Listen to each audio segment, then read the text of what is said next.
Baik, bismillahirrahmanirrahim. Assalamualaikum warahmatullahi wabarakatuh. Baiklah, saya Daria Meitaza sebagai moderator dan Bella Yunisa sebagai rekan saya, kami akan mempresentasikan tentang konsep dan fenomena kuantum. Baiklah, untuk materi awal akan disampaikan oleh Bella Yunisa. Pada Bella kami persilahkan. Konsep dan fenomena kuantum, yaitu pertama, siswa dapat menjelaskan konsep dari foton, 2. Siswa dapat menjelaskan efek fotolistrik, 3. Siswa dapat menjelaskan efek Compton, dan 4. Siswa dapat menjelaskan sinar X dalam kehidupan sehari-hari. A. Konsep foton. Pengertian foton adalah partikel elementer dalam fenomena elektromagnetik. Biasanya foton dianggap sebagai pembawa radiasi elektromagnetik, seperti cahaya, gelombang radio, dan sinar X. Foton berbeda dengan partikel elementer lain seperti elektron dan quark, karena ia tidak bermassa dan dalam ruang vakum foton selalu bergerak dengan kecepatan cahaya. Foton memiliki sifat gelombang maupun partikel, sehingga bisa disebut juga sebagai dualisme gelombang partikel. Sebagai gelombang, satu foton tunggal tersebar di seluruh ruang dan menunjukkan fenomena gelombang seperti pembiasan oleh lensa dan interferensi destruktif ketika gelombang terpantulkan saling memusnahkan satu sama lain. Sedangkan sebagai partikel, foton hanya dapat berinteraksi dengan materi dengan cara memindahkan energinya, yaitu E sama dengan H kali C per lambda, di mana H adalah konstanta Planck, C adalah laju cahaya, dan lambda adalah panjang gelombang. Konsep foton diterapkan dalam banyak area seperti fotokimia, mikroskopi resolusi tinggi, dan pengukuran jarak molekuler. Baru-baru ini, foton dipelajari sebagai unsur komputer kuantum dan untuk aplikasi canggih dalam komunikasi optik seperti kriptografi kuantum. B. Efek fotolistrik. Pada gambar 8.5 merupakan sketsa alat untuk mengkaji efek elektromagnetik, sedangkan pada gambar 8.6 merupakan efek dari fotolistrik. Apabila cahaya datang pada permukaan logam katoda C yang bersih, elektron akan dipancarkan. Jika elektron menumbuk anoda A, terdapat arus dalam rangkaian luarnya. Jumlah elektron yang dipancarkan yang dapat mencapai elektroda dapat ditingkatkan atau diturunkan dengan membuat anoda positif atau negatif terhadap katodanya.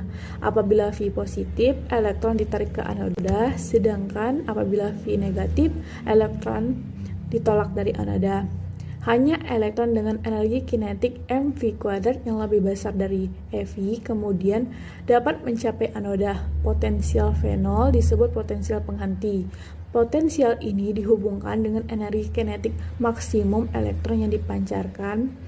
1/2 mv² maksimum sama dengan eV0. Einstein telah menjelaskan bahwa untuk mengeluarkan elektron dari permukaan logam dibutuhkan energi ambang.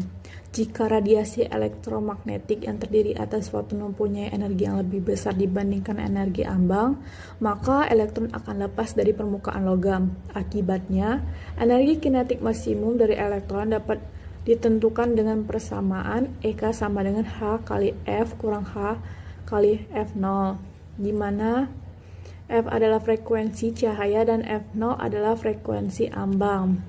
H sendiri adalah konstanta Planck, yaitu 6,63 kali 10 pangkat minus 34. EK adalah energi kinetik maksimum dari elektron. Ini adalah contoh soal. Frekuensi ambang suatu logam sebesar 8,0 kali 10 pangkat 14 Hz. Dan logam tersebut disinari dengan cahaya memiliki frekuensi 10 pangkat 15 Hz. Jika tetapan Planck adalah 6,6 kali 10 pangkat minus 34, tentukan energi kinetik elektron yang terlepas dari permukaan logam tersebut. Penyelesaiannya yaitu kita membuat diketahui dulu, di mana diketahui bahwa V0 sama dengan 8,0 kali 10 pangkat 14, V adalah 10 pangkat 15 Hz, dan H-nya yaitu 6,6 kali 10 pangkat minus 34. Yang ditanyakan yaitu adalah energi kinetik dari elektron. Maka jawabannya yaitu dengan memasukkan rumus yang telah diberikan di atas, di mana EK sama dengan H kali F dikurang H kali F0. dan masukkan, didapatkan hasil yaitu 1,32 kali 10 pangkat minus 19 Joule. Kemudian selanjutnya akan dibahas oleh Daria. Baik, saya akan melanjutkan presentasi dari Bella. Selanjutnya terdapat tabel dari kegiatan untuk melakukan percobaan efek fotolistrik sederhana. Dari kegiatan ini telah terdapat cara kerja dan tabel untuk hasil dari data percobaan itu sendiri.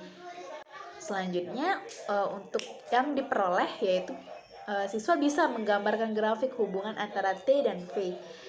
Selanjutnya juga siswa harus bisa menuliskan kesimpulan dari apa yang bisa diambil dari percobaan itu sendiri. Untuk efek Compton ini terdapat dua buah yang elektron terpental dan elektron awal. Jadi sinar foton ini terdapat dua, yaitu rho 1 dan rho 2 seperti gambar tersebut. Selanjutnya, efek Compton dan sinar X. Jadi gejala Compton ini merupakan gejala hamburan efek dari penembakan suatu materi dengan sinar X.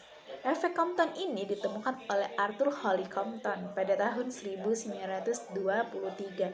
Jika sejumlah elektron yang dipancarkan ditembak dengan sinar X, maka sinar X ini akan terhambur. Dan hamburan sinar X ini memiliki frekuensi yang lebih tinggi daripada frekuensi yang semula. Menurut teori klasik, energi dan momentum gelombang elektromagnetik itu dihubungkan dengan beberapa persamaan. Yang pertama, persamaan E sama dengan P kali C. Yang kedua, E pangkat 2 sama dengan P pangkat 2 dikali C pangkat 2 plus MC pangkat 2 dikali pangkat 2 lagi. Selanjutnya, jika massa foton M dianggap 0, seperti gambar yang saya tampilkan yang pertama tadi, menunjukkan geometri tumbukan antara foton dengan panjang gelombang lambda dan elektron yang mula-mula berada dalam keadaan diam. Compton menghubungkan sudut hambur theta terhadap yang datang, dan panjang gelombang yang hamburannya ada lambda 1 dan lambda 2. Untuk P1 itu adalah momentum foton yang datang, sedangkan P2 momentum foton yang berhamburan.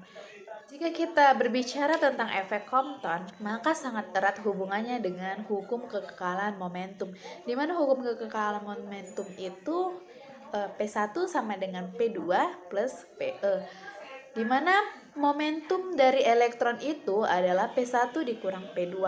Jika kita mengambil perkalian titik setiap sisi, maka didapatkan PE kuadrat sama dengan P1 kuadrat plus P2 kuadrat min 2 P1 P2 cos theta.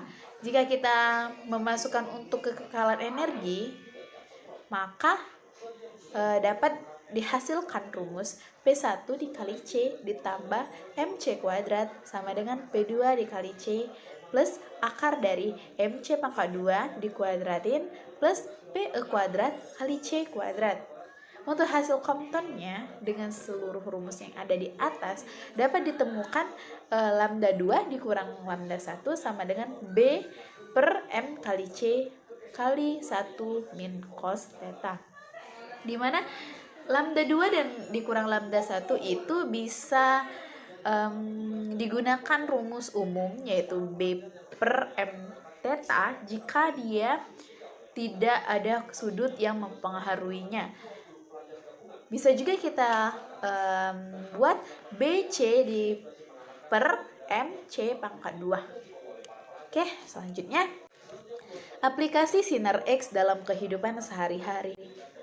Dalam aplikasi sinar X ini terdapat 3 bagian, yaitu bagian dari kesehatan, bagian dari perindustrian, dan kegunaan lain-lainnya dari sinar X. Yang pertama kita akan bahas dari bidang kesehatan. Yang pertama, sinar X energi rendah digunakan untuk mengambil gambar foto yang terkenal sebagai radiograf. Sinar X bisa menembus tubuh manusia, tetapi diserap oleh bagian yang lebih padat seperti tulang. Ya, Gambar foto sinar X digunakan untuk memperlihatkan kecacatan tulang, mendeteksi tulang yang patah, dan memperlihatkan keadaan organ-organ dalam.